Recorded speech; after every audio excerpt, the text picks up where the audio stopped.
Λοιπόν, ας ξεκινήσουμε σιγά σιγά. On peut reprendre pour cette troisième session.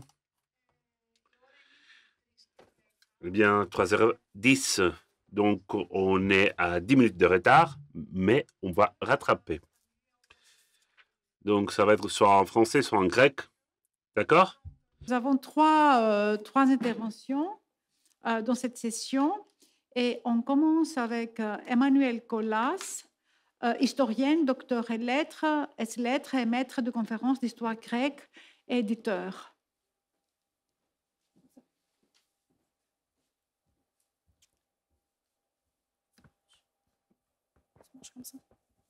Bonjour. Oui, c'est tout ça, mais en fait, aujourd'hui, je vais essentiellement vous parler, c'est plutôt l'éditeur qui va parler, même si je suis toujours restée historienne.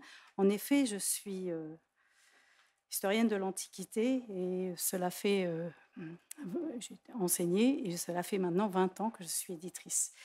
Je vous remercie, je suis très heureuse d'être vous aujourd'hui. J'ai beaucoup apprécié ce matin. C'était un véritable puzzle. On apprenait plein de choses et on avait juste après à recouper tout cela. Alors moi, je suis restée historienne.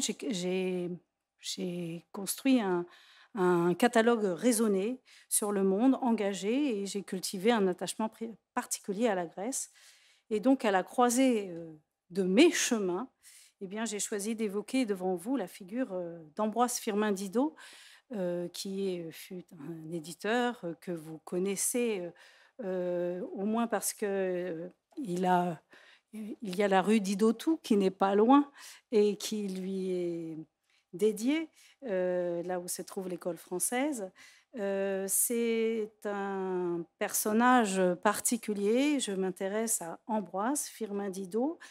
Et voilà, comment est-il devenu un philhellène passionné, reconnu, lui qui n'a jamais renoncé à son goût de la Grèce, au point de s'engager moralement, matériellement, en faveur de la guerre d'indépendance grecque, de servir jusqu'à sa mort la langue grecque, l'étude de la Grèce.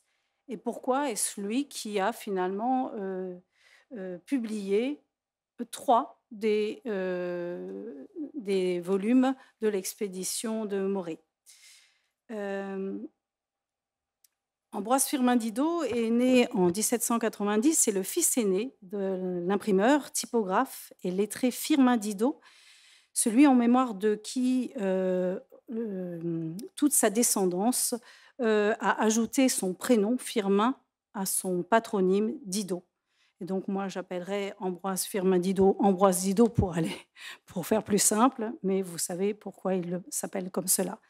Ambroise Didot fait partie de la 4e génération d'une vieille famille originaire de Lorraine qui s'est alliée à la fin du XVIIe siècle à tout ce que Paris connaissait d'illustre dans la librairie et l'imprimerie.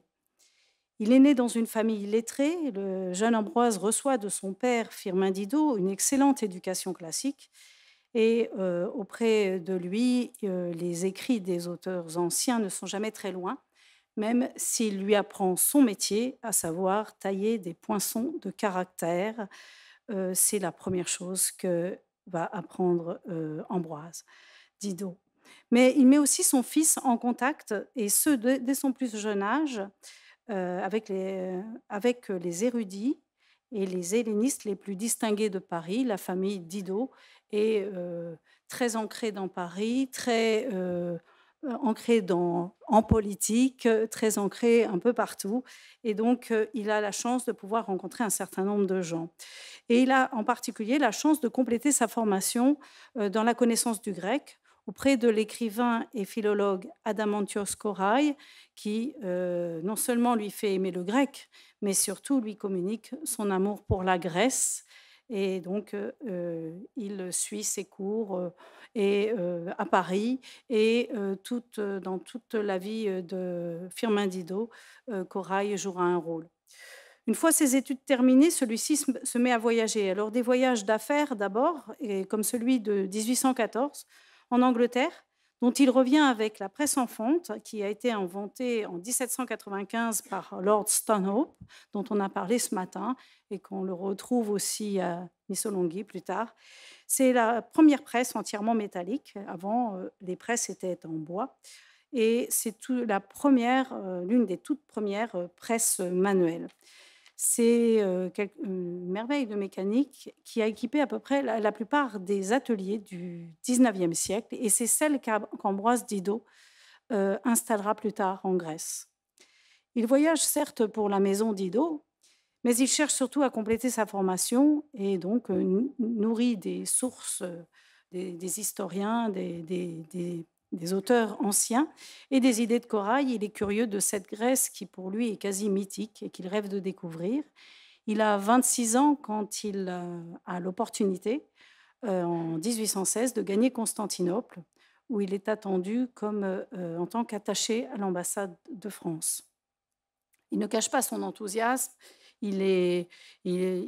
Son imagination a tendance à s'emballer, il a des lettres, il est passionné, il s'attend à un véritable éblouissement. Cependant, dès l'arrivée devant Cythère et puis dans les îles, etc., il est frappé, je dirais c'est le désenchantement, et il est frappé par la désolation des rivages grecs occupés par les Ottomans. C'est ce que l'on retient de son récit, du récit qu'il en fait dans ses notes. En effet, il prend au fur et à mesure des notes et on verra ce qu'il va en faire. Au cours de son long périple, il ne visite pas seulement les îles, puis Constantinople, il va en profiter pour explorer tout l'ensemble de la Méditerranée orientale. Il se présente alors, et je le cite, plus en curieux qu'en antiquaire.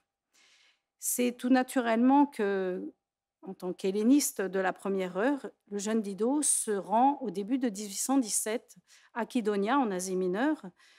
Cette ville située en face de Mytilène jouit alors d'une grande célébrité en Grèce à cause de son école grecque, qui devint un des foyers les plus importants du patriotisme grec. Il est passé juste avant à Kos, et à Chios, excusez-moi, et il a fait de même. Mais il s'arrête plus longtemps à Kydonia. Il y va sur la recommandation de Corail, qui a des liens privilégiés avec l'Asie mineure, puisque ses parents sont originaires de Chios et se sont établis à Smyrne. Et le jeune Didot arrive pour y perfectionner sa connaissance du grec, ce à quoi il s'applique pendant quelques mois. Mais il n'en reste pas moins le représentant de l'illustre maison de typographie parisienne, Firmin Didot. Et dans une des lettres qu'il adresse plus tard, en janvier 1821, au directeur de l'école, on apprend que pendant son séjour à Kydonia, les professeurs avaient manifesté le désir d'établir une imprimerie dans l'école. Il a donc réfléchi avec eux à la difficulté d'installer, de mettre en activité une imprimerie dans un pays privé de tout secours mécanique. Et même si lui laissait des écrits pour essayer de faire marcher tout ça, et finalement, ensemble, ils ont décidé d'envoyer à Paris pendant quelques mois un des élèves qui se destinait à cette profession. Toujours en 1817, Didot semble avoir découvert la Grèce continentale, notamment Athènes, puis il gagne la Morée, il s'arrête à Tyrinthe, à Mycène, il parcourt la Messénie, la Laconie, et enfin lettré, comme je vous l'ai dit, le jeune voyageur prend des notes, se souvient des textes, décrit les lieux, et il porte un intérêt à la Grèce très fort, et cela se révèle à chaque page dans ses notes. On perçoit son enthousiasme, ses connaissances, sa persévérance. Cependant, donc il a rédigé ses notes, mais bien que la maison ait publié de nombreux écrits de voyage, il est assez étrange que Didot n'ait publié qu'une petite partie de ses propres voyages. Et ceci beaucoup plus tard, en 1826, dans Notes d'un voyage fait dans le Levant de 1816 et 1817. Hormis un autre chapitre qui porte précisément sur la Laconie, nous allons y revenir. Pour le jeune Didot, Ce voyage en Orient était un véritable voyage d'initiation et de découverte de la Grèce. Mais malheureusement pour lui, cela ne peut pas durer indéfiniment. Son père, qui souhaite l'associer à son entreprise, le met vivement en garde contre la tentation qu'il pourrait avoir de s'attarder toujours plus, voire de continuer sa carrière dans la diplomatie. Voici ce qu'écrit le père au fils. Non, jamais, jamais tu ne renonceras à la typographie, puisque c'est à elle que notre famille doit une considération qu'il faut non seulement maintenir, mais accroître en n'oubliant jamais que la considération attachée à un art diminue dès l'instant qu'il ne fait plus de progrès. Je vois avec plaisir que tu désires, à ton retour, t'occuper de la gravure des caractères orientaux. C'est ainsi qu'il appelle les caractères grecs. Nous n'examinerons pas si ce travail doit nous être avantageux sous le rapport du commerce. Il suffit sans doute qu'il puisse te faire honneur sous le rapport de l'art et continuer à augmenter ton goût pour l'étude des langues savantes. Donc le père accepte cet engouement pour la Grèce, est prêt à l'accompagner, indépendamment des questions financières, mais lui demande tranquille simplement de rentrer. Donc après quelques détours, il passe par l'Italie, il traîne en route, mais finalement il rentre à Paris. Et il n'est pas tout à fait le même qu'au départ, parce qu'il s'est plongé dans l'illustre passé dont lui parlait son père, puis son maître.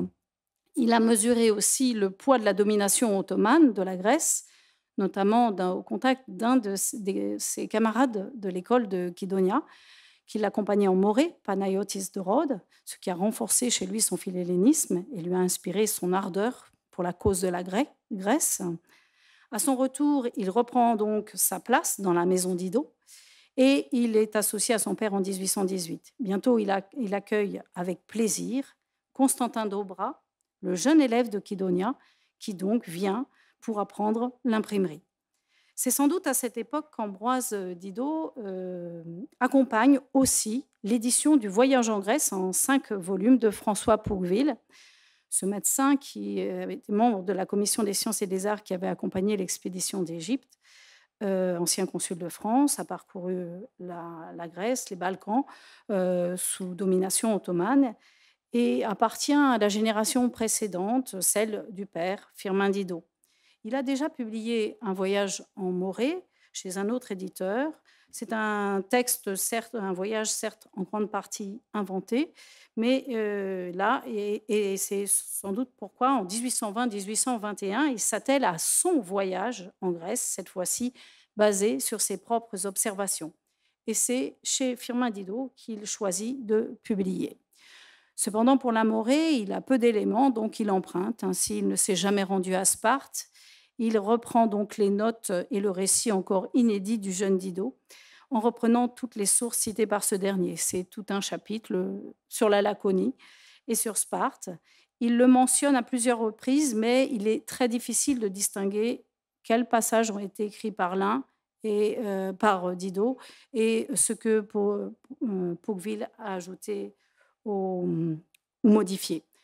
Sachez qu'il y a une autre édition radicalement révisée en 1826-1827, dans laquelle la confusion entre les écrits de Didot et ceux de Pouqueville s'accentue. Plusieurs ajouts ont été faits, des choses ont été modifiées, y compris dans la partie écrite de Didot.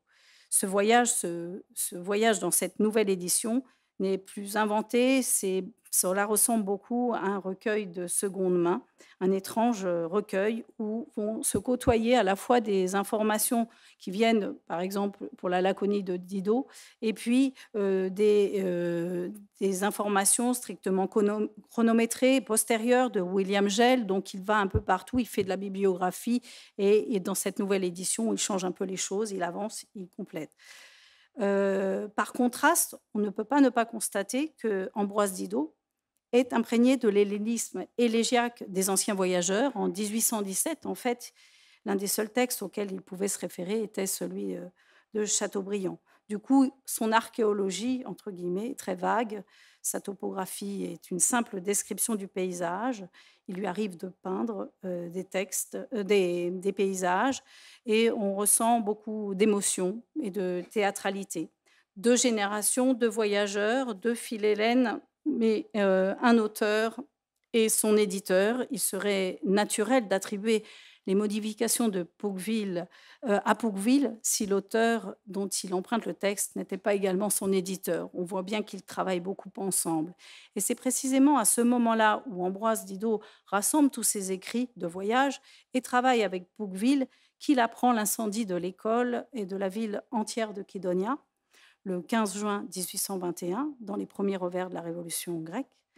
La ruine de Kydonia n'a pas détruit seulement ses souvenirs de jeune Philhellène, mais aussi la riche bibliothèque qu'il avait envoyée à l'école comme témoignage de sa gratitude, ainsi que l'imprimerie qu'il avait offert à l'école. Et Constantin Dobrat, qui, après donc un apprentissage de 2 ans dans les ateliers Didot, est reparti en emportant la presse et les caractères grecs. Qu'est-il devenu? Didot s'en préoccupe déjà en janvier 1821 et il lui dit que s'il a besoin de quoi que ce soit, il sera là. Il lui dit: si je pouvais vous être utile en quelque chose à Paris, pensez à moi, que je voudrais voir la typographie aussi active en Grèce qu'elle l'est à Paris. En fait, Dobrat a commencé à imprimer, mais à peine a-t-il commencé que Kydonia a été rayée de la carte. Heureusement, il a pu échapper au massacre des habitants de la ville. Il s'est rendu dans le Péloponnèse auprès du gouvernement grec et sa presse et ses caractères vont servir à imprimer beaucoup de choses au service du gouvernement et de l'armée. Lorsqu'en mars 1821, les Grecs s'étaient soulevés contre la domination ottomane, Didot n'avait pas pu rester indifférent et l'anéantissement de Kydonia ne fait que confirmer ses convictions. À l'automne 1821, Didot lance donc une souscription en faveur des Grecs. Voici ce qu'il dit: la cause des Grecs est celle de l'humanité, des lettres, du christianisme et de la liberté. C'est la cause de la civilisation contre la barbarie. Et c'est un long texte, un long appel qui ne manque pas d'avoir un immense retentissement. Et puis suit quelque temps plus tard la création du comité Philhellène de Paris, qui réunit de nombreux donateurs parmi les plus éminents des lettres françaises et de la politique, dont Ambroise Didot. Pendant 5 ans, en plus des secours, je dirais, moraux ou matériels qu'apporte Didot, il sert aussi la cause de la Grèce par le don de presse un peu partout en Grèce. Dès le début de l'insurrection, il a envoyé une imprimerie qui était établie à Hydra, qui a servi à imprimer le premier journal de la Grèce libre. Elle fut transportée après à Nauplie. On retrouve Dobrat qui la dirige. Pendant le long siège de Missolonghi, qui mobilise l'opinion européenne et qui suscite de nombreuses souscriptions, Didot envoie aussi une imprimerie avec les caractères et les types Didot. Et à Paris, en juin 1826, l'imprimerie Didot publie une revue spécialisée, les documents relatifs à l'état présent de la Grèce, publiés d'après les communications du comité Philhellène de Paris. Notons que Ambroise Didot n'est pas le seul à se préoccuper des presses et des livres pour aider la cause grecque. Il y a aussi, par exemple, Maxime Raybaud, dont je ne parlerai pas, puisque c'est l'objet de la communication suivante. Les Philhellènes donc, ont usé de 2 modes d'intervention. On l'a vu avec un seul objectif, l'indépendance de la Grèce et la constitution d'un État. L'un était politique et militaire, l'autre plus philanthropique. C'est là où on trouve Firmin Didot. Ce double mode a été repris donc dans la grande expédition scientifique de Morée, française de Morée. Quand cette expédition rejoint la Grèce, Ambroise Didot a pris la direction des affaires depuis 1827 en société avec ses frères Hyacinthe et Frédéric sous le nom de Firmin Didot frères. C'est la marque que l'on va retrouver sur les livres, les 3 volumes publiés de l'expédition scientifique de Morée. La librairie et l'imprimerie ne s'exerçant alors que par brevet, L'association des trois est importante puisque Ambroise a reçu le brevet de libraire, Hyacinthe celui d'imprimeur. Tous deux sont en association avec une association à laquelle le Frédéric le troisième prête son concours en dirigeant la papeterie du Ménil, transformée en centre d'impression. Sachez que ce site du Ménil existe toujours. L'imprimerie Firmin Didot n'est plus familiale, elle appartient au groupe CPI, elle est présente dans 7 pays, mais voilà, ça existe encore, on peut les retrouver. Toute la grande industrie des livres se trouve alors réunie dans leur vaste entreprise familiale. On peut tout faire, ou presque, chez Firmin Didot. Et donc, c'est le moment ou jamais de soutenir l'éclat de la maison. Sinon, et comment? Sinon, en soutenant, en s'embarquant vraiment dans des publications de premier ordre. Et c'est le moment où, à partir dès 1830, la maison Didot va publier de belles éditions de luxe à caractère scientifique ou d'œuvres classiques, en ayant parfois recours à des souscriptions de l'État. Alors, pourquoi Firmin Didot a-t-il publié ces 3 livres, ces 3 volumes de l'expédition de Morée? Eh bien, en 1811, le père Firmin Didot a été désigné par l'Institut impérial comme imprimeur attitré à la place de Jean Baudouin, choisi en 1796 comme premier imprimeur de l'Institut national, qui avait été fondé en octobre 1795. Donc, il y a un lien particulier entre la maison Didot et l'Institut de France. Cette collaboration avait été formalisée par un contrat conclu pour 20 ans. Baudouin avait fait faillite et c'est ce pourquoi le choix de l'Institut s'est porté sur Firmin Didot. Pourquoi l'imprimerie Firmin Didot? Car les Didot formaient donc cette lignée, car je n'ai pas le temps de vous raconter toute cette famille, mais c'est une lignée illustre d'imprimeurs libraires qui sont à la fois graveurs et fondeurs de caractère, papetiers, érudits, collectionneurs, amateurs d'art, et tous imprégnés de la culture classique et pour la plupart hellénistes. La maison familiale Firmin Didot a donc été brevetée imprimeur du roi en 1829 et imprimeur de l'Institut de France en 1833.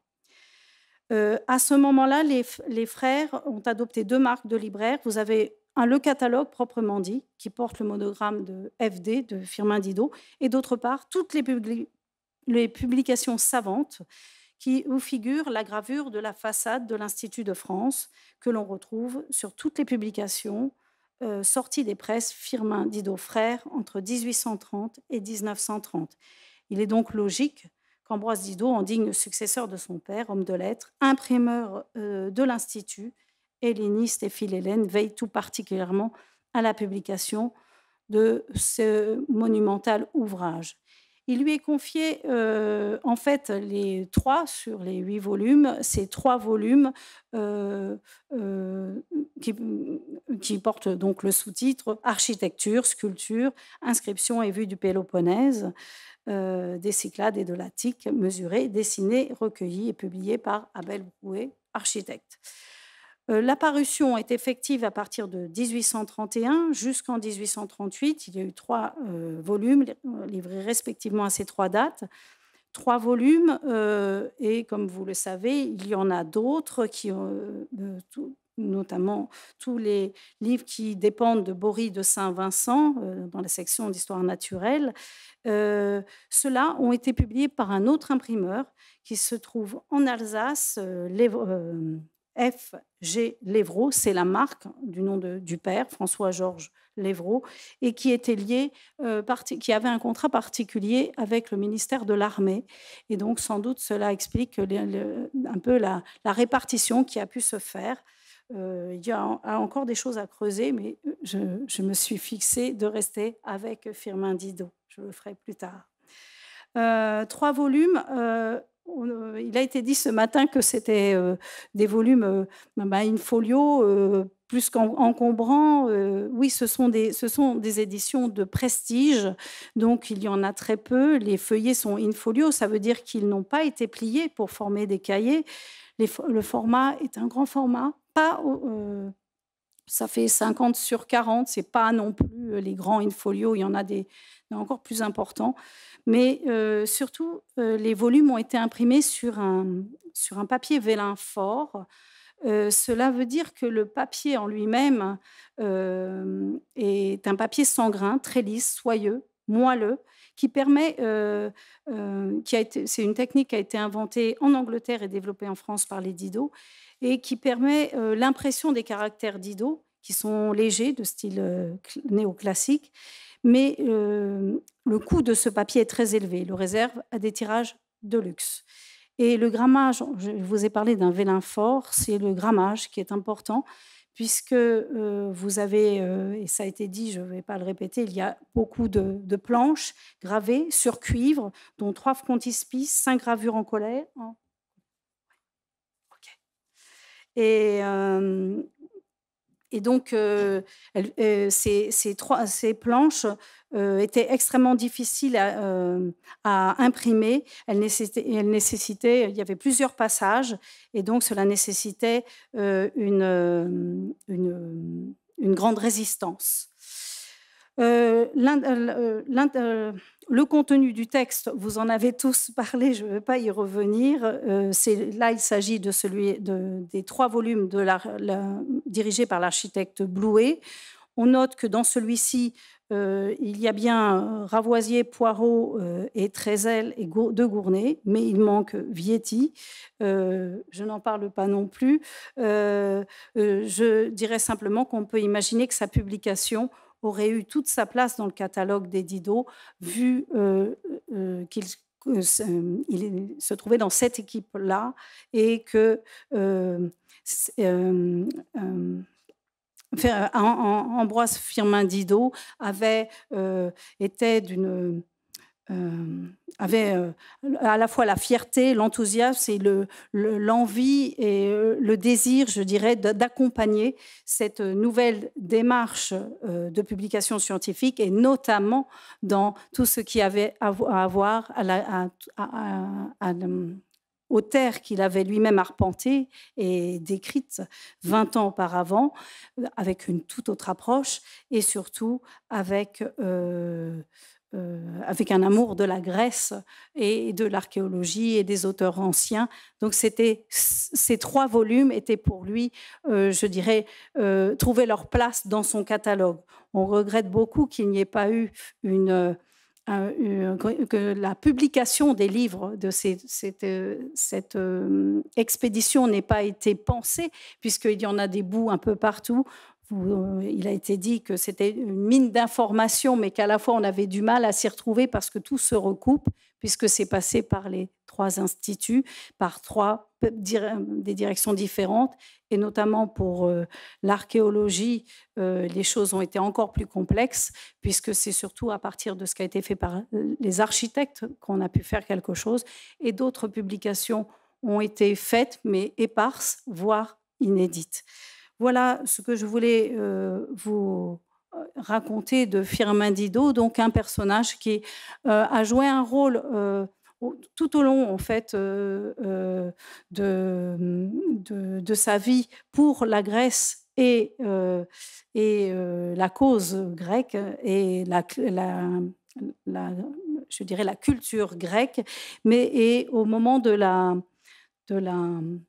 l'expédition de Morée et surtout de la publication, il a tenu à mettre tout son savoir-faire, et je vous passe toutes les questions techniques parce que c'est vraiment là un autre monde, mais pour que ces textes soient particulièrement beaux. Et aujourd'hui, on peut les consulter assez facilement. Vous avez accès, ils ont été scannés et on les a au moins sur 2 sites. Donc, on peut voir ce qu'ils sont. Vous les avez montrés. Espérons que nous pourrons les voir, les sentir. Voilà, ce sont très beau livre au service du prestige de la France et pour la Grèce. Merci.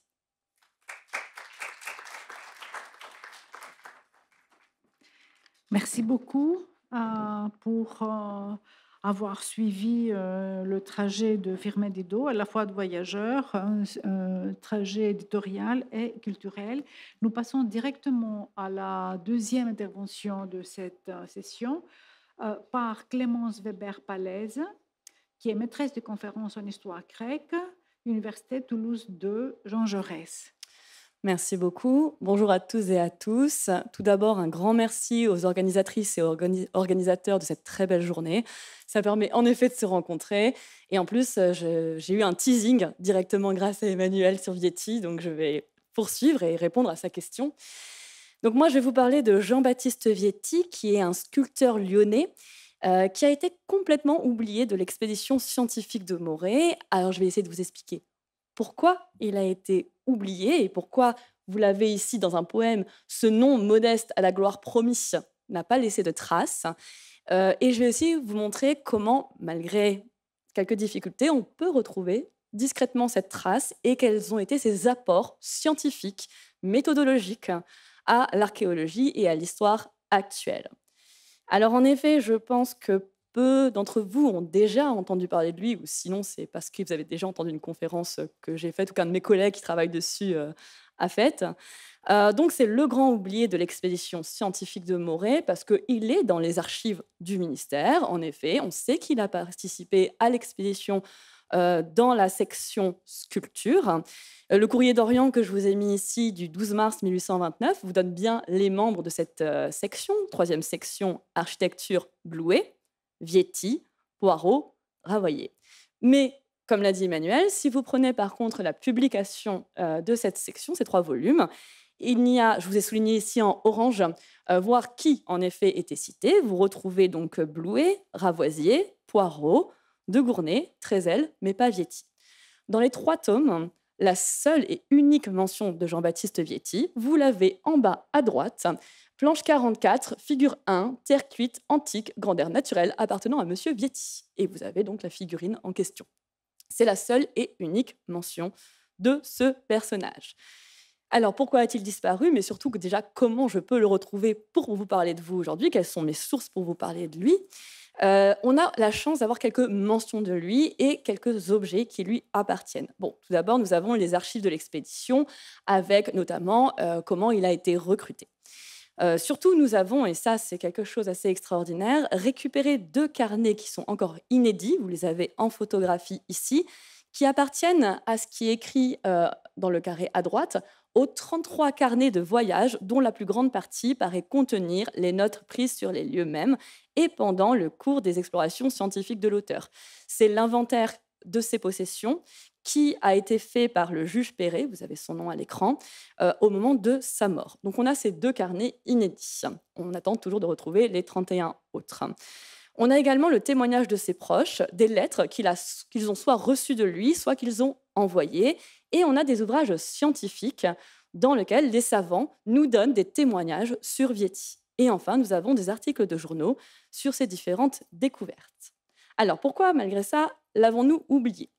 Alors, il y a 2 raisons principales. La première raison, vous l'avez au tableau, c'est son départ de la section architecture et sculpture vers la section archéologie. On ne sait pas trop dans quelles conditions ça s'est passé. On le sait grâce à Amaury Duval, qui, dans ses souvenirs, dit Vietti, le sculpteur helléniste, avait abandonné la section d'architecture à laquelle il était attaché. Muni de fort peu de bagages, je ne sais même pas s'il en avait, mais avec une gourde d'eau de vie pendue à son côté, il était parti seul, à pied, allant devant lui. Et cette désertion va en fait désoler Bory de Saint-Vincent. Je me suis permis de ne pas vous mettre de l'image de ce Bory de Saint-Vincent que vous avez beaucoup vu ce matin.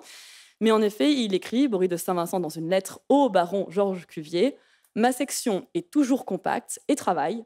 Malheureusement, il n'en est pas de même de celle d'archéologie. » Donc Vietti est déjà dans celle d'archéologie. Non, pardon, il n'est pas encore passé excusez-moi. La section d'architecture, a aussi une sorte de fou nommé Vietti qui court seul sans qu'on sache ce qu'il fait. De tels exemples n'ont pas été contagieux chez moi et n'y auraient n'y aurait pas été toléré. Vous voyez bien le côté militaire de Bory de Saint-Vincent à l'arrière. Alors en effet, il est resté quelque temps avec la sculpture, il est allé vers l'archéologie. Alors pourquoi? Eh ben, c'est un de ses amis qui essaye de nous expliquer pourquoi. C'est Sylvain Blot, qui est préfet de Lyon, qui, au moment, dans un discours devant l'Académie des inscriptions et belles-lettres, essaye un peu de justifier la chose. Vietti fait partie de l'expédition de Morée, mais ni son caractère, ni ses habitudes de travail personnelles et indépendants ne pouvaient se plier aux conditions imposées à tous les membres de cette commission. Aussi ne tarda-t-il pas à se séparer de ses collègues et à se jeter dans les sentiers à peine frayés du vieux Péloponnèse, l'explorant pendant 2 années avec amour et se livrant, sans distraction et à l'abri de toute importunité, à la solitaire et féconde contemplation du pays chanté par Homère. Donc Vietti a décidé de partir. Mais Vietti ne peut pas vraiment partir, pour la simple raison qu'il est fils d'un plâtrier italien, il n'a pas de revenu personnel, pas de revenu familial, donc il a besoin de l'argent de l'expédition. Ce qui fait que, de façon ponctuelle, il va venir chercher son argent dans la section, alors de temps en temps sculpture, puis après archéologie. Donc là, je vous ai mis une lettre de M. Fabreguette à la sœur d'Amaury Duval. Quant à ce sauvage de Vietti, il était ici la semaine dernière. Une fois ses poches pleines, il est parti pour Régine, où il doit retrouver Trézel et rentrer au quartier général pour partir pour la France. Ce qu'il ne fera pas. Il restera 2 années de plus en Grèce. Deuxième raison de cet oubli, et qui a été évoquée juste avant, c'est qu'il n'a pas du tout publié. Il n'a jamais rien publié. Je vous ai mis ici un extrait d'une biographie de François de Feller qui vous dit qu'il est mort en 1842 sans avoir achevé un grand ouvrage sur la Grèce auquel il travaillait. Le juge Perret, dont je vous parlais tout à l'heure, qui a fait l'inventaire de ses biens, précise qu'il s'agit d'un grand travail de théorie où il avait entrepris de fondre toutes ses idées sur la civilisation et l'art grec en les comparant aux arts et à la civilisation du reste de l'Europe, de l'Égypte et de l'Asie ancienne. Un petit travail. Et Sylvain Blot nous précise le titre qu'aurait eu cet ouvrage, Les caractères et l'origine des homérites. Apparemment, les notes ont été remises au ministère au moment de sa mort. On sait aussi que d'ailleurs, le ministère va lui demander de faire la rédaction de la section archéologie, celle qui n'a pas vu le jour, et donc il n'a pas non plus publié ceci. Alors Vietti a très bien conscience qu'on lui reproche de ne pas publier, et lui-même va se justifier dans cette lettre que vous avez en bas à droite, envoyé au ministre de l'Intérieur en 1835. Mes collègues ont presque achevé leur publication. Que votre Excellence me permette de lui exposer la situation respective d'eux et de moi. Ces messieurs n'ont pas voyagé pendant 1 an dans la Grèce. Je l'ai parcouru pendant plus de 3 années. Donc, je dois avoir plus de matériaux à rédiger. Ils ont plusieurs collaborateurs. La section d'archéologie exige spécialement beaucoup de recherches épineuses. Ne recevant que la moitié de leur traitement, je n'ai pu me faire aider dans mes propres travaux, d'autant que j'ai voyagé pendant plus de 2 ans à mes frais. Vous avez ici sa justification qui, en effet, il n'a pas été soutenu, en tout cas pas assez soutenu, et en plus, son travail était vraiment extrêmement difficile. Alors, voilà, vous connaissez les raisons de cet oubli, mais maintenant, que peut-on retenir de Vietti avec les quelques sources qu'on a de lui? Qu'a-t-il apporté à la science contemporaine telle qu'on la pratique aujourd'hui? Alors déjà, il faut reconnaître à Vietti une chose, c'est que c'est la personne probablement de l'expédition qui a eu la meilleure connaissance du terrain. Il est resté pendant 3 années entières, il a voyagé seul, il a fait quasiment... Alors, on a du mal à reconstituer entièrement son voyage puisque nous n'avons pas assez de sources. On peut utiliser les carnets. Vous voyez ici un extrait des carnets où il range en fait ses notes en fonction de ses itinéraires. Donc ici, vous avez écrit d'Argos à Corinthe, puis Mycène, Némée, etc. Ce qui nous permet de redessiner cette carte à droite du Péloponnèse, mais on n'a que 2 carnets. Donc cet itinéraire, ce n'est que 2 carnets. Il faut imaginer les 31 autres, ce qu'ils nous auraient donné. On peut aussi retrouver son itinéraire par une lettre qu'un de ses amis, Lortet, dans une revue du Lyonnais, a publiée, et aussi dans le Précurseur, où il va donner, en fait, Vietti a envoyé une lettre, et il va donner le résumé de cette lettre au journal. Et donc, vous voyez que là, on a un itinéraire, ville de Sparte, Leuctre, Mégalopolis, etc.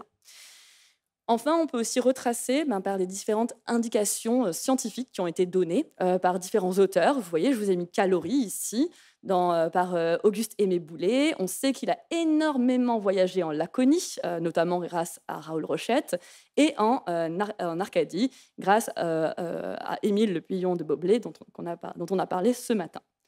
Alors, la méthode Vietti, qu'est-ce que c'est? Il faut reconnaître la première chose qui est dans tous les témoignages, c'est l'enthousiasme, au sens vraiment premier, NTO, qui a le Dieu en lui. Et cet enthousiasme, il est soit décrié, vous avez vu Boris de Saint-Vincent qui le traite de fou, beaucoup de gens vont le traiter de fou, soit il est adulé. Et il va avoir ses fans, vraiment, qui vont être subjugués par sa personnalité. Alors Sylvain Blot, encore une fois, son ami préfet de Lyon, va devant l'Académie justifie cet enthousiasme. Vietti eût voulu vivre et vécu en effet chose inouïe à notre époque dans un enthousiasme perpétuel, alimenté par le culte de l'Antiquité, menant la vie errante des Aèdes et payant d'un dessin ou d'un manuscrit sa frugale nourriture de chaque jour, comme au temps d'Homère. Je vous ai mis un extrait à droite, mais c'est pas tant de... Vous pouvez le lire si vous voulez, c'est pas tant cet extrait, parce qu'en fait, Jean-Louis Lacour, donc c'est un militaire de l'expédition, donc l'expédition militaire de Morée, qui l'a rencontré à Sparte, et qui, pendant 5 pages, nous décrit Vietti, mais vraiment comme un dieu de la science, et qui nous le représente comme sautant d'une pierre à une autre, voyant le tombeau de Léonidas, voyant toutes les choses contenues chez Pausanias, et le mettant en perspective pour que les gens soient vraiment subjugués par son récit. Donc voilà, si ça vous intéresse, allez voir Lacour, c'est vraiment très intéressant pour voir comment il pouvait être perçu de façon très, très positive par certaines personnes. Vietti, surtout, c'est une méthode de recherche. En fait, Vietti a un passé qui lui donne énormément de méthodologie. Il a en effet publié, vous le voyez à droite de l'écran, Monuments romains et gothiques de Vienne en France avec Étienne Rey, où il a notamment fait une synthèse historique et analytique. Et lui-même, quand il va vouloir être recruté dans l'expédition, va justifier, alors là ici c'est dans une lettre à son ami Pierre Lortet, mais va justifier pourquoi il faut le recruter. Et je vous ai souligné les raisons. Parce qu'il serait capable de rédiger tout ce qui concerne les arts, l'architecture, la peinture et la sculpture, aussi la partie historique et géographique. Il est capable de mesurer et dessiner tous les monuments. Il connaît bien son Stuart et Chandler. Il a l'habitude de fouiller et de mesurer les monts indécrottables de Vienne, qui l'ont familiarisé avec l'exploitation des ruines. Il lit excellemment le grec, et ça, tout le monde en témoigne. Il a été en fait professeur dans le secondaire pour des élèves. C'est ce que dit Amaury Duval à côté.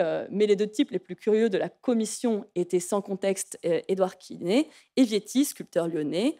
Le sculpteur, espèce de paysan du Danube, pour la forme du moins, avait, disait-on, une profonde instruction. Il savait le grec autant comme de France.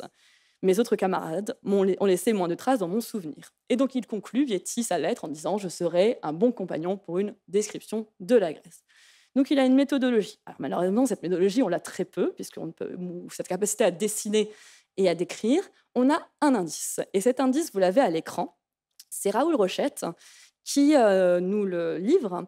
Il explique que Vietti lui a envoyé une description d'un sarcophage qu'il a sauvé de la destruction à Sparte, alors qu'un pope voulait le détruire, et qu'il a dessiné ce sarcophage, et c'est donc ces dessins qu'il publie. Ce sont les seuls dessins que nous avons actuellement de Vietti.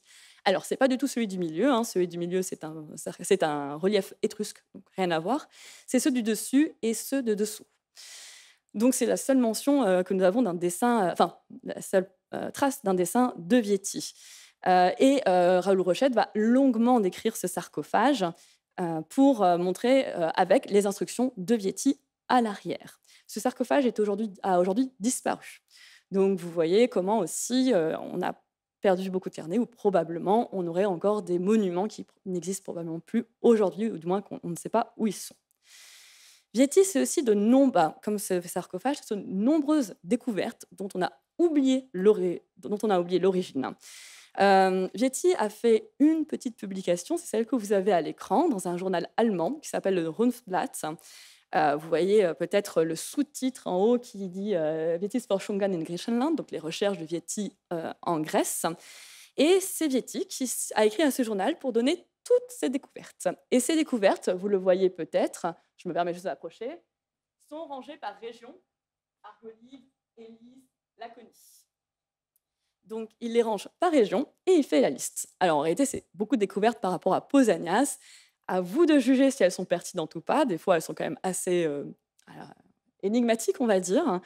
Mais en effet, il aurait en tout cas tout parcouru et aurait trouvé une grande partie de ce que Pausanias décrivait. Théodore Virlet-Daoust, un géologue de l'expédition, écrit d'ailleurs après la mort de Vietti au ministre de l'Intérieur en avril 1843. Néanmoins, connaissant la manière toute consciencieuse d'opérer de Vietti, que j'ai eu plusieurs fois l'occasion d'aider et d'accompagner dans ses recherches, et sachant avec quel soin minutieux il avait étudié plusieurs parties peu connues de la Morée, et particulièrement la Laconie et Sparte, dont il a, on peut dire, interrogé chaque pierre, où il a su retrouver la plupart des monuments indiqués et décrits par Pausanias, j'ai eu peur, en apprenant sa mort prématurée, que tous ces matériaux ne se perdissent pour la science.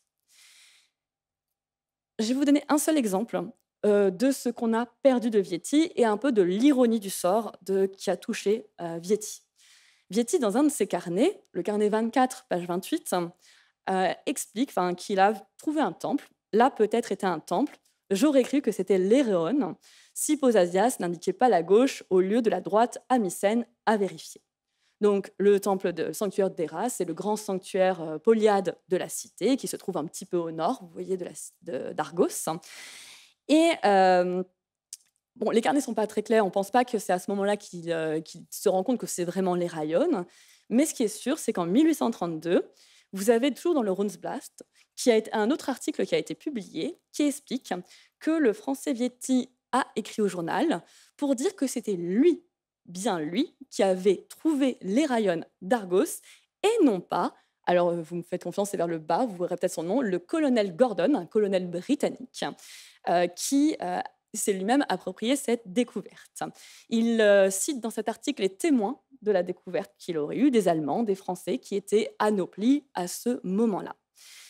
Le journal prend déjà ses distances. La petite note que vous voyez apparaître dit qu'ils ne peuvent pas confirmer la chose, et que donc ils donnent ce que Vietti a dit, mais qu'eux ne prennent pas parti. Qu'est-il arrivé à la suite de ça ?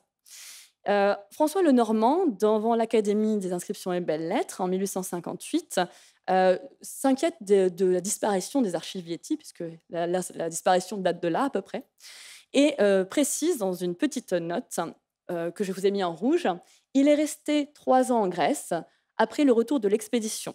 C'est M. Vietti qui a reconnu le temple de Héra à Argos, dont les Allemands ont revendiqué à tort la découverte. Alors pourquoi les Allemands sont cités, on ne sait pas trop bien, peut-être parce que justement il y avait un professeur allemand à ce moment-là à Nauplie et qu'il aurait dit soit que c'est Gordon, soit qu'eux-mêmes l'avaient trouvé. En tout cas, ça va être un sujet qui va être amené devant l'Académie, et l'Académie va promettre de faire tout ce qu'elle peut pour redonner à Vietti sa gloire.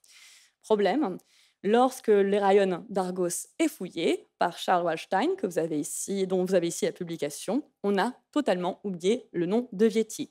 His discovery and final identification by means of excavation were achieved in our age by Colonel, later General, Gordon of Cairns in the year 1831. Et ironie encore plus du sort, quelques années après, quand d'autres fouilles sont faites, notamment par un certain directeur de l'école française d'Athènes, Pierre Amandri, le nom est repris tel quel de Gordon, mais on ne voit pas du tout Vietti. Vous voyez ici qu'en effet, 1831, by General Gordon. Et enfin, encore plus grande ironie du sort, actuellement, vous avez la maison de fouilles de l'école française d'Athènes à Argos, c'est l'ancienne maison Gordon, rachetée par les Français. Donc, Vietti a-t-il vraiment découvert l'Héraïon ? Je ne peux pas vous le promettre, mais en tout cas, vous voyez comment ça a fait débat au sein de l'Europe sur cette question et comment, peu à peu, il a été oublié. Donc, ce que je vous présente aujourd'hui, c'est que la partie immergée de l'iceberg Vietti, que ce qu'on peut trouver par-ci, par-là. Et en fait, on se rend compte de tout ce qui nous manque en lisant les savants. Je vais vous donner que 4 exemples ici de savants qui ont publié des choses qu'ils ont entendues de Vietti.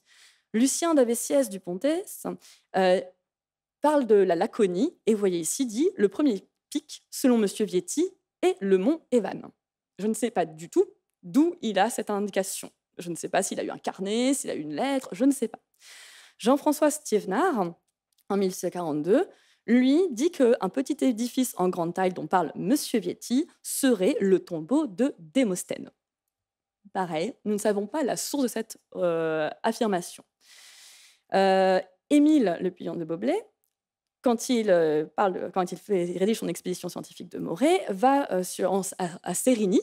Et pareil, il nous dit que Monsieur Vietti, quittant le rivage de la mer après Hélice et remontant à droite sur le flanc de la montagne, etc., a vu des ruines. Et il nous explique ces ruines. En bas, vous voyez qu'il a vu un monument héroïque. Pareil, d'où a-t-il ces informations? Nous ne le savons pas.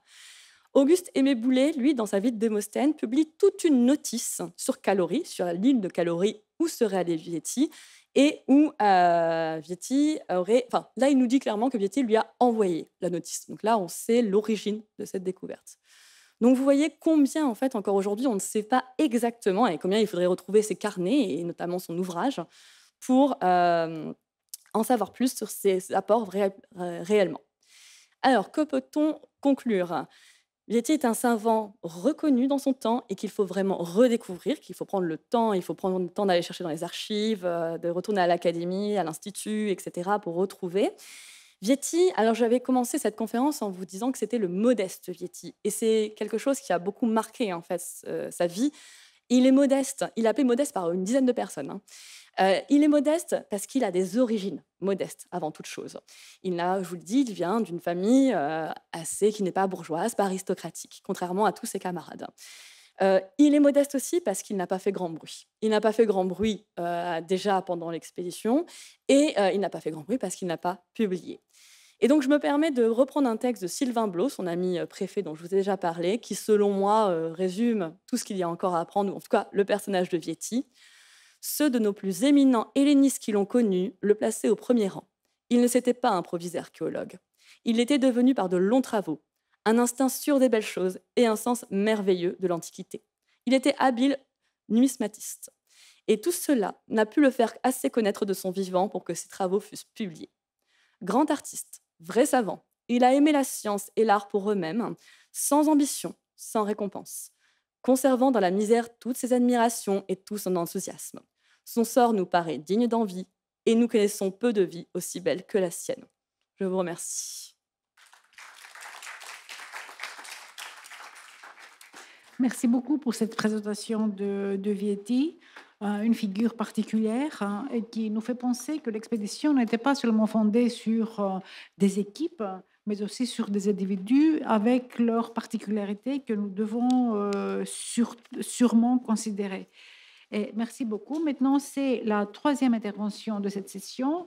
Monsieur Vincent Touze, docteur en sciences politiques, chercheur associé au Mésopolis, Centre méditerranéen de sociologie, de sciences politiques et d'histoire, Aix-en-Provence.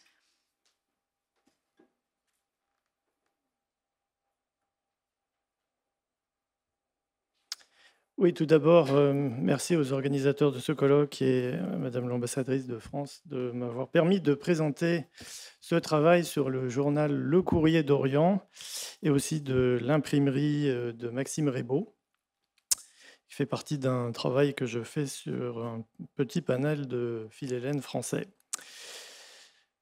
Donc, il y a dans ce sujet qui est un peu à l'interaction de divers thèmes qui ont été abordés ici, d'abord une dimension individuelle, donc on parle d'une de ces figures de philhellènes français,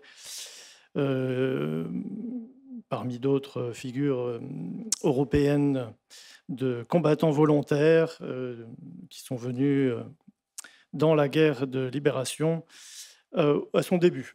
Et donc, aujourd'hui, on peut dire que ce qu'il a laissé de plus marquant, c'est des mémoires publiées en 1825 qui l'ont lancé dans une carrière publique, qui avait été saluée par Chateaubriand dans la note sur la Grèce, remarquée par Stendhal aussi. Et en dehors de cette dimension d'écrivain, de journaliste, qu'il développera aussi après l'aventure que je vais vous conter, il y a évidemment une dimension plus collective, puisque un engagement personnel s'inscrit dans une dimension évidemment plus large. Donc d'abord, il y a les réseaux libéraux, les réseaux francs-maçons, il y a l'idéologie philhellène, le romantisme, et évidemment l'appartenance de Maxime Rebaud à la France, à la culture française et à la langue française. Comment cette histoire commence? Elle arrive après le dernier combat de Maxime Raybaud en Grèce. Il participe à la bataille d'Athènes en 1826-1827 comme agent du comité grec de Paris, dont il a été question tout à l'heure. Et il participe à divers épisodes de la bataille d'Athènes. Et ça se termine tragiquement pour lui et pour un autre philhellène français connu qui est Olivier Voutier. Les deux se vouaient une grande antipathie. Ils se battent en duel et ils se mettent hors de combat tous les deux puisqu'ils ont été gravement blessés et qu'aucun d'eux ne combattra plus sur aucun théâtre d'opération. Et donc, rentré en France, Maxime Raybaud cherche à être toujours utile à la cause grecque et il lui vient l'idée d'un journal qu'il présente personnellement au ministre des Affaires étrangères Ferrand de la Ferronnays, qui est tout juste nommé ministre. Et alors les deux devaient se connaître, qu'il assure immédiatement du soutien du gouvernement à son projet qui est présenté comme devant rapprocher la France et la Grèce et évidemment soutenir les intérêts français par rapport à des intérêts étrangers qui sont identifiés comme le parti anglais en Grèce. Et donc on peut dire que dès le début, bien que ce journal soit resté comme un journal indépendant, il y a une dimension de organe non avoué de la France. Et là, je cite un des... Alors ça marche comment? Voilà, ici vous avez quelques visions de Maxime Raybaud en jeune soldat de Napoléon, en Evzone, et puis en diplomate français. Là, vous avez un des courriers qui a été échangé avec le ministre Ferrand de la Ferronnays. Et donc, on voit cette dimension non avouée d'être un organe de la France dans le Levant, qui est donc un accord qui est passé avec le ministre des Affaires étrangères, ce qui est donc la preuve que ce journal n'était pas tout à fait indépendant, pour être clair. Et dans un autre courrier qui suivit ce premier entretien du début de l'année 1828, Raybaud lui annonce qu'il a acheté des presses à la Stanhope, dont il a aussi été question tout à l'heure, et qu'il a engagé du personnel. Et dans un dernier courrier, et c'est de mai, Raybaud, en fait, est allé chercher un autre soutien qu'il a obtenu apparemment dès le départ, ce qui fait que je vais beaucoup modérer mon propos pour dire que c'était un journal un peu officiel de la France qui ne disait pas son nom. Il obtient en fait dès le début un soutien du président Capodistria et d'un de ses proches, qui était le banquier suisse Jean-Gabriel Hénard, qui lui a fourni un concours financier, certainement des conseils et des interventions auprès du président Capodistria. Et quand on regarde un peu les courriers échangés avec Hénard et avec le ministre, ils ne se vendent pas nécessairement des contacts avec les uns et les autres. Donc on peut dire que Raybaud, qui était un personnage très indépendant, essayait un petit peu de jouer sur les deux tableaux, comme on pourra le voir. Et donc son ambition était effectivement de créer un journal qui soit au service des intérêts français, mais aussi avec une dimension de servir les intérêts grecs et de la présidence grecque. Tout en étant indépendant, puisque c'était quelqu'un de très indépendant, et on voit tout de suite que c'était une gageure de développer un projet de ce type avec une ligne aussi compliquée à tenir. Et donc, le projet est donc convenu comme ça, et Raybaud obtient l'accord de la France pour faire venir son imprimerie en Grèce, et ce sera la marine française qui le transportera. Ce qu'on peut dire aussi, ce qui apparaît sur le courrier que vous voyez projeté, c'est que le projet était soutenu par le comité grec de Paris, dont était membre Firmin Didot, et qui avait été fondé par Chateaubriand. Donc il y a aussi cette dimension qui va certainement aider le journal, puisque le comité grec avait une liste de souscripteurs, des contacts dans l'Europe et le monde entier. Et donc certainement, ça a été un des soutiens pour la diffusion du journal.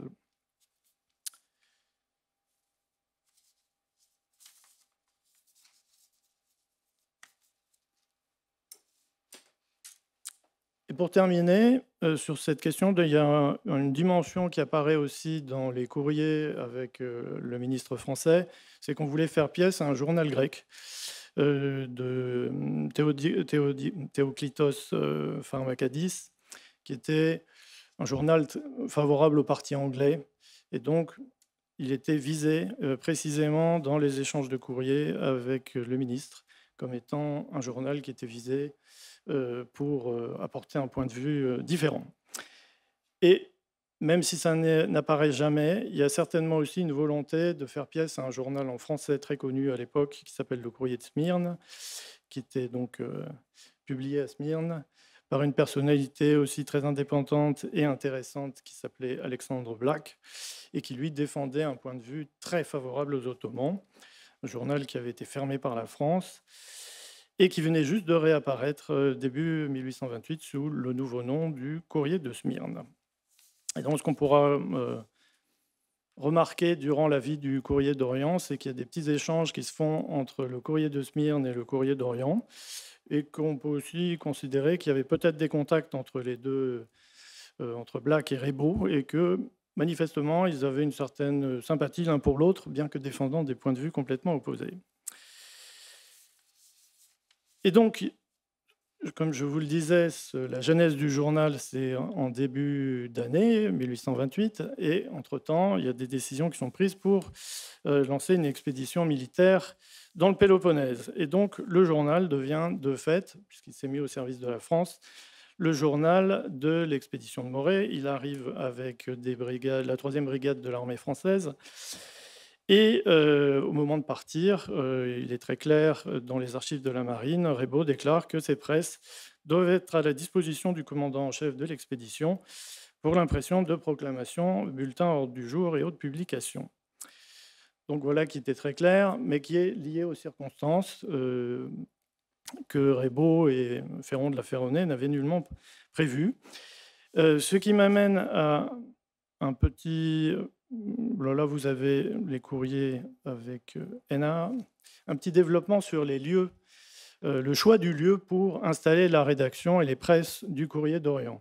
Si on en croit Maxime Raybaud, les mémoires de Jean Mangeard de 1830, qui était son second dans l'imprimerie, il y aurait eu une hésitation sur le lieu du journal. À l'origine, il voulait s'installer dans l'île de Syros. C'était une île très fréquentée sous la protection de la France, donc ça correspondait à une ligne indépendante, qui évidemment ne pouvait plus être tenue au moment de l'expédition de Morée. Et il y avait un autre endroit qui avait déjà été envisagé par Raybaud, qui était de s'installer à Égine avec Jean Capodistrias. Mais ça aussi, c'était un choix qu'il avait évoqué avant la décision de l'intervention Morée. Donc le choix de Patras avec l'armée française et son état-major était évidemment une évidence. Donc il est arrivé en fait le 30 septembre pour établir son journal, après avoir fait ce pseudo-choix. Et Jean Capodistrias, d'ailleurs, lui fera valoir qu'il regrette vivement qu'il ne soit pas installé à Égine. Voilà, il prend cette dimension de journal de l'expédition. Le haut commandement vient souvent le visiter. Évidemment, on lui passe tous les documents officiels relatifs à l'expédition de Morée. Et donc, une grande partie du journal est consacrée aux activités des troupes françaises. Ce qui m'amène à la question du ciblage du journal.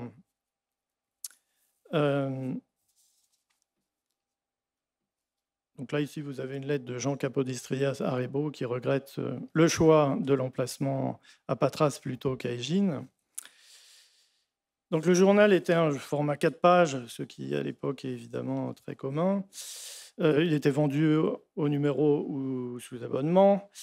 Et il avait deux agents principaux, M. Cassin à Paris, qui en fait était l'agent du comité grec, donc qui me permet de dire que le comité grec soutenait le journal de façon active pour sa diffusion. Et puis, il y avait aussi un libraire à Toulon. Et évidemment, à Toulon, il y a la marine française. Et donc, un des ciblages, c'est évidemment l'armée française en Morée, mais c'est aussi la flotte, la marine en Méditerranée. Et évidemment, il y a aussi tout ce qui est les chancelleries, parce que j'ai cité le courrier de Smyrne, qui était très lu dans les chancelleries, évidemment, Raybaud et le gouvernement qui le soutenait, et Jean Capodistria qui le soutenait aussi, souhaitaient évidemment que ce journal soit un instrument de propagande et d'information dans les grandes chancelleries. On voit aussi qu'il y a une diffusion très large en Europe, aux États-Unis, en Grèce évidemment, les îles Ioniennes et même l'Empire ottoman, sachant quand même que le distributeur à Constantinople avait eu de petits ennuis. Ce qu'on peut dire aussi, et ce qui est aussi un peu amusant, la liste de distribution du courrier d'Orient ressemble beaucoup à celle du courrier de Smyrne. Et un des propriétaires du courrier de Smyrne était devenu un des agents de Maxime Raybaud. Ce qu'on peut dire aussi, c'est que ce journal et cette imprimerie sont un projet personnel de Maxime Raybaud, qu'il a financé sur ses deniers propres et avec ses moyens propres, évidemment avec des soutiens dans lesquels j'ai pu donc identifier clairement le gouvernement français, mais aussi Jean-Gabriel Hénard, et certainement d'autres soutiens, dont le plus évident, comme je l'ai déjà dit, est le comité grec de Paris. Il est important aussi, alors même si on ne peut trouver guère de documents, en tous les cas j'ai fait des efforts mais je n'ai rien trouvé d'autre, comme on voit en bas, on parle de l'imprimerie française et grecque de Maxime Raybaud. Donc dès le départ, ce n'est pas qu'un journal, c'est aussi une imprimerie. Et c'est comme ça d'ailleurs qu'il a obtenu le soutien de Jean-Gabriel Hénard, c'est pour imprimer des supports pédagogiques pour les écoliers grecs. Donc là, malheureusement, je ne sais pas vraiment quelle commande en tant qu'imprimerie il a pu avoir de l'armée française, il a pu avoir d'autorités grecques. On sait que les autorités de Patras, par exemple, étaient aussi proches de Maxime Raybaud. C'est quand même la première imprimerie, le premier journal de Patras, qu'il avait d'ailleurs célébré quand Patras a été capitale européenne de la culture en 2006. Donc voilà, des services d'imprimerie qui bénéficiait à la fois aux Français et aux Grecs. Et comme indiqué dans la signature de l'imprimerie, elle avait des caractères français et des caractères grecs. Et donc, voilà, prenait aussi des commandes en dehors du journal lui-même. Et évidemment, pour conclure sur ce ciblage, l'évidence est qu'à l'époque, la langue française, c'est la langue internationale. Le seul mass média de l'époque, c'est aussi les journaux. Donc, tout ça pour insister sur le fait que le Courrier d'Orient était nécessairement un organe important dans le contexte de l'époque, et ce qui explique pourquoi Jean Capodistria et le gouvernement français s'y intéressaient beaucoup et l'ont soutenu. Pour ce qui est du contenu, les journaux de l'époque étaient assez semblables. Donc on a des nouvelles selon la spécialité du journal, des références à d'autres publications, des publications officielles. Donc, dans le journal, on avait des nouvelles intérieures avec des nouvelles sur l'expédition de Morée, la Grèce. Et tout ce contenu était complètement structuré par le lectorat ciblé, à savoir les philhellènes dans le monde entier, le lectorat grec, les militaires et les marins français. Et il recevait évidemment beaucoup de lettres, de communications venant de responsables grecs, de militaires français, etc.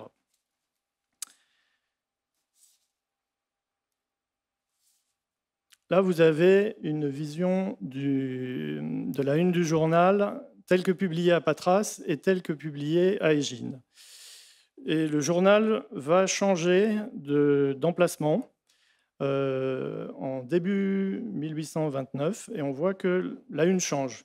Sur la une de Patras, il y a Apollon, manifestement, qui est représenté, donc le dieu des arts et de la culture, ce qui donne une idée d'un des ciblages du journal, qui est de contribuer au rayonnement de la France et aussi apporter des choses qui manquaient beaucoup en Grèce, à savoir de l'imprimerie, des publications, etc.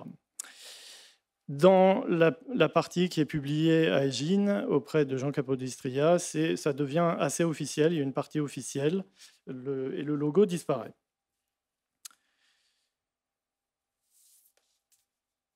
Ce qu'on peut dire aussi sur cet aspect de Jean Capodistria, c'est qu'il s'est beaucoup exprimé, alors de façon tout à fait officielle par la publication de documents qu'il a amenés au journal, quand il se trouvait à Patras, évidemment, quand Raybaud s'est installé à Égine.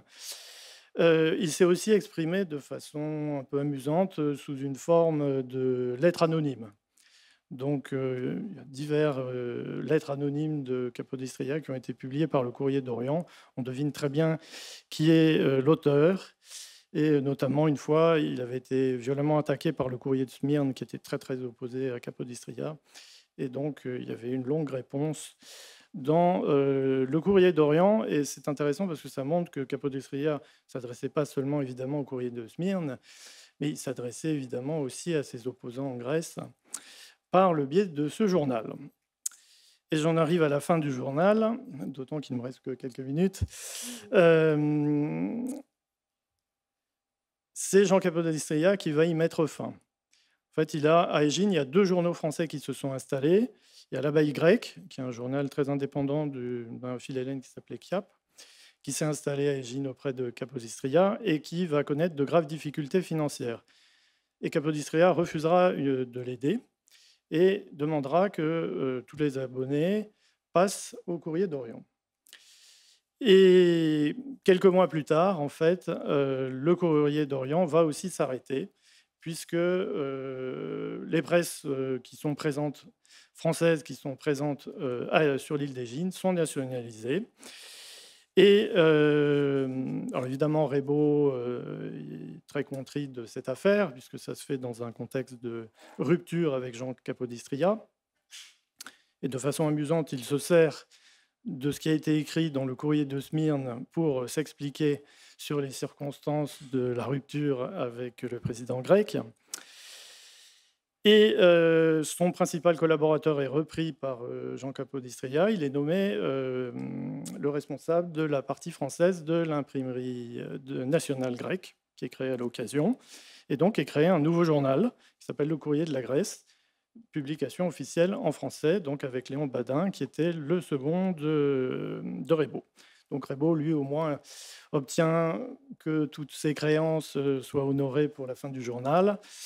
Et tout son matériel, des presses à la Sinope, est repris par le gouvernement grec qui s'en sert pour la suite du Courrier d'Orient. Voilà ce que je peux dire sur l'histoire de ce journal, qui amène j'espère, beaucoup de précisions par rapport à une étude qui avait été publiée en 1978 par Georges Dimakopoulos dans le bulletin de la Société grecque d'histoire et d'ethnologie. Et donc à la fois, ça montre une évolution du côté grec avec cette décision de créer une imprimerie nationale, d'y dédier des moyens en français, pour les raisons que j'ai indiquées, de langue internationale et de permettre de s'adresser à un lectorat dans le monde entier et aussi de cultiver les amitiés entre la France et la Grèce. Ça pour la partie grecque. Pour le gouvernement français, on a vu tout l'intérêt que ça a pu représenter pour lui. Et puis, de façon plus anecdotique, on pourrait dire que pour Maxime Raybaud, ça lui a permis de se rapprocher plus des autorités françaises. Et après cette histoire, il sera intégré dans le corps diplomatique français où il mènera de nouvelles aventures.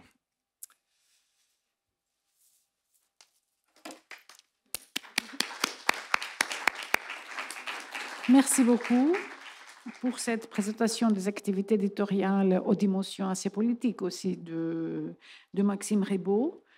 Et pour une histoire d'un journal en français en Grèce qui nous ouvre encore un domaine de réflexion et de discussion. Alors, on passe à la discussion. Περνάμε στη συζήτηση. Nous passons donc à la discussion. Si jamais vous avez des questions à adresser à nos intervenants sur ce côté des personnes qui entouraient l'expédition scientifique de Morée, leurs connexions, leurs réseaux, leurs intérêts, leurs stratégies. Y a-t-il des questions?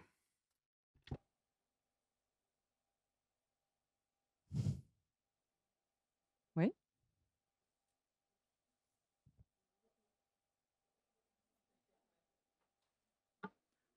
Ok, merci. En fait, j'ai une question. Donc, ce Courrier d'Orient, est-ce qu'il va justement publier des choses de l'expédition scientifique ou c'est juste justement le même extrait que j'avais montré de la composition de l'expédition scientifique? En fait, il publie des nouvelles générales. Donc, pour préparer, j'ai lu le journal, évidemment. Donc, de fait, il y a des références à l'expédition scientifique, si ce n'est que malheureusement, son journal s'arrête en fin d'année 1829. Et donc, voilà, il commence à parler de son arrivée, etc. Et puis, ça s'arrête d'un coup. Voilà. Mais ça aurait été sa vocation. C'était sa vocation, effectivement. D'accord. Merci.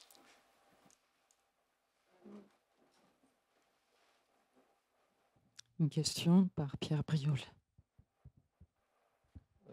C'est à propos de Vietti. Est-ce qu'on a espoir de trouver d'autres cahiers? Alors, j'ai pas eu l'occasion de parler de la découverte des carnets, mais en fait, la découverte s'est faite de façon totalement fortuite. Le projet que je mène est notamment dirigé avec Jean-Charles Moretti et Stéphane Giovanni. Et Stéphane Giovanni est un chercheur qui adore les anciens livres. Et donc, c'est en allant à une librairie de Nice. Il a demandé, vous n'auriez pas quelque chose d'un peu ancien, etc. Et il a sorti ces 2 carnets.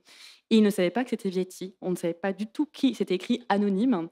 Et c'est Stéphane Giovanni qui, en comparant avec l'écriture des archives du ministère, a su que c'était Stéphane Giovanni. Pardon, Vietti. Désolée, c'était Vietti. Et en fait, ce qui est intéressant, c'est qu'au départ, il n'y avait qu'un carnet. Le libraire n'avait qu'un carnet, qu'il a fait payer un certain prix. Quand il est revenu en disant « Vous êtes sûr que vous n'avez qu'un carnet ?» Le libraire a dit « Ah, bah non, j'en ai un deuxième. » Il avait doublé de prix entre-temps, parce qu'il s'était rendu compte que peut-être ça intéressait. Et donc, il est revenu une 3e fois, demandant « Y a-t-il des carnets ?» Et là, le libraire a dit « Non. » Donc, on pense que les 31 sont trouvables, mais on ne sait pas. Si jamais, à l'occasion, vous voyez un carnet, nous sommes preneurs. Et aussi, alors même au-delà des carnets, je vous ai aussi passé le fait qu'il y a eu une énorme polémique sur la disparition. Donc, vous avez vu en 1858, mais ça a duré pendant des dizaines d'années. On ne sait pas ce qui s'est passé. Toutes les archives ont été perdues parce qu'il avait donné tout ça à l'Institut, notamment au ministère et à l'Institut. Et tout a été perdu. Et on pense que peut-être qu'en fouillant vraiment bien à l'Institut, qui est bien gardé aussi, peut-être on découvrira des choses qu'on ne sait plus qu'elles sont de Vietti, mais peut-être on a espoir. Donc nous allons aller avec mes collègues en janvier normalement à l'Institut essayer de fouiller. Voilà. Στο βάθος μια ερώτηση έρχομαι.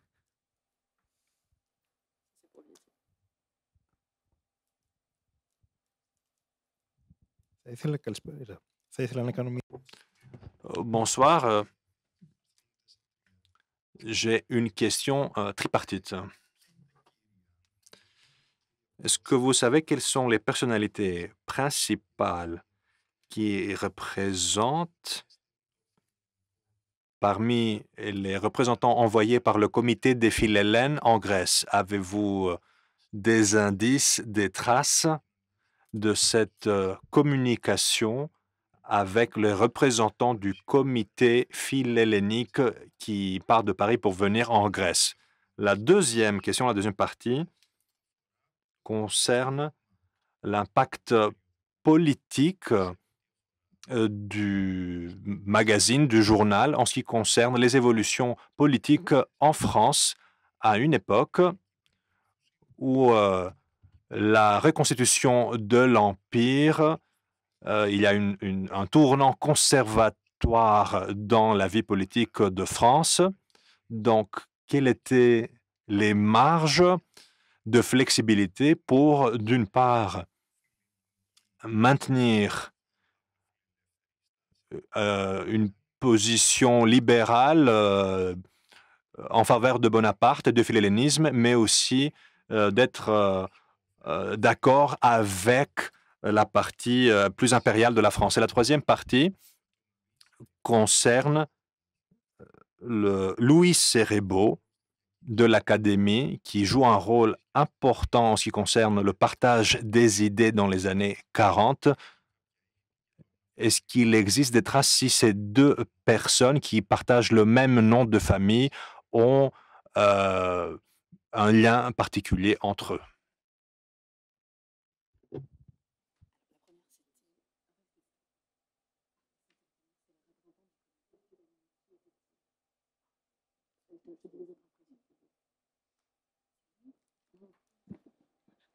Oui, pardon, j'ai eu un petit problème de contact avec... donc j'avais raté le début de votre question. Ce qu'on peut dire, je comprends qu'elle portait sur le comité grec de Paris. Donc ce sont des personnalités... C'est un moment, Philhellène, qui est un moment qui n'est pas dirigé par le gouvernement, puisque, comme vous le soulignez, les monarchies européennes sont contre la révolution grecque. Donc tout part de mouvements idéologiques dans la population elle-même autour du philhellénisme. Et c'est pour ça que j'insistais tout à l'heure sur la dimension individuelle de Maxime Rebaud, mais évidemment c'est dans un contexte idéologique global. Donc les personnes qui se retrouvent dans ce comité, qui est fondé par Chateaubriand en fait, qui est ex-ministre des Affaires étrangères à l'époque, c'est vraiment une initiative individuelle de sa part, mais il y met toute son autorité d'intellectuel. Et donc autour de lui, on a des grands éditeurs comme Firmin Didot, des personnalités de l'ère napoléonienne comme le général Sébastiani, etc. Donc c'est vraiment un mouvement dans l'intelligentsia européenne qui se développe autour du comité de Paris, sachant qu'il y a des comités dans d'autres grandes villes européennes. Mais voilà, la figure de Chateaubriand est vraiment une figure imposante à l'époque, et sa lettre sur la Grèce qui fait publier en français d'ailleurs, et qui est lu un peu partout, a eu un énorme retentissement. Donc voilà, on est encore dans le moment où le philhellénisme n'est pas une politique officielle. Et justement, l'histoire du courrier d'Orient, ça a été souligné par un historien français qui s'appelle Pierre Échinard, ça se déroule au moment où le philhellénisme devient une politique publique. Voilà, au début, c'est une aventure individuelle, et puis ça arrive au moment où, malgré le fait que le roi de France et Charles X, que c'est la légitimité qui est de retour au pouvoir, eh bien, en fait, ce qu'on constate, c'est que dans les élites du pouvoir, et notamment le ministre Ferrand de la Ferronnaise, ministre des Affaires étrangères, ils sont en fait, beaucoup sont proches des idées libérales sur ces thèmes de la liberté de la Grèce. Donc, ça s'impose assez naturellement. On n'est plus sous le monarque précédent, ni en 1820. Donc, voilà ce que je peux vous dire. Et sur les Rebaud, j'ai peut-être pas identifié la personne dont vous parlez, mais en tous les cas, Maxime Rebaud était d'une famille de notables des Alpes-Maritimes, qui a donné beaucoup surtout d'hommes politiques. Donc il est très possible que ça soit un membre de cette famille. Si vous me l'identifiez mieux, peut-être je pourrais vous le dire.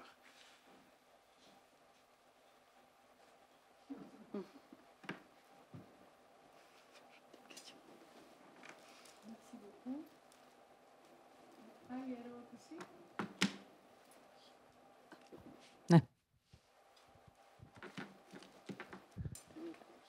Je voulais vous demander, à un moment donné, il y avait en même temps en Grèce deux imprimeries, un à Patras et l'autre à Nauplie, simultanément, ou c'était à une époque différente?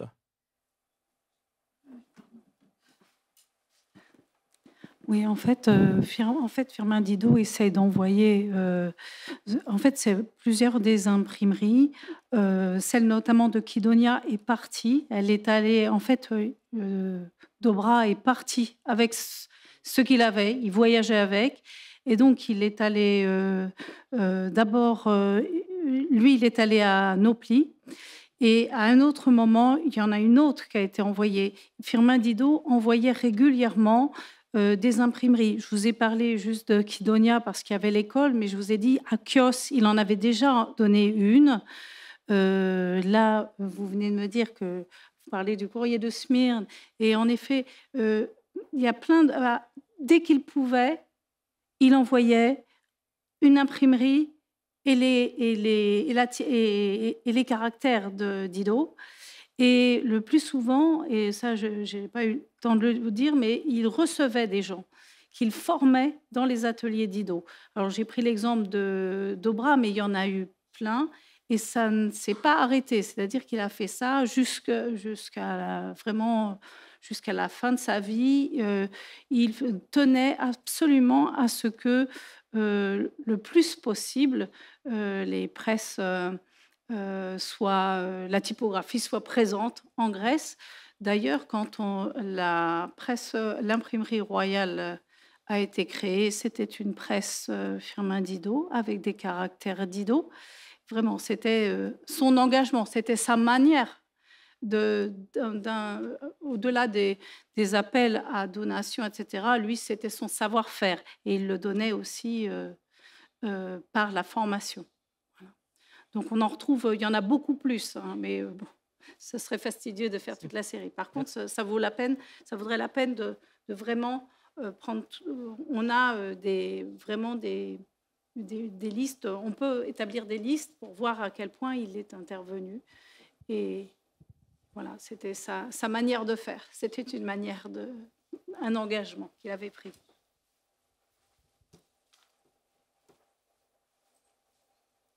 D'ailleurs, il a formé. Ράνια, αν δεν υπάρχουν άλλες ερωτήσεις, μπορούμε να συνεχίσουμε και με το άλλο πάνελ, γιατί είναι όλοι τους εδώ και μπορούμε... Nous pouvons, je pense, poursuivre avec le prochain panel. Si vous n'avez pas d'autres questions, merci à tous.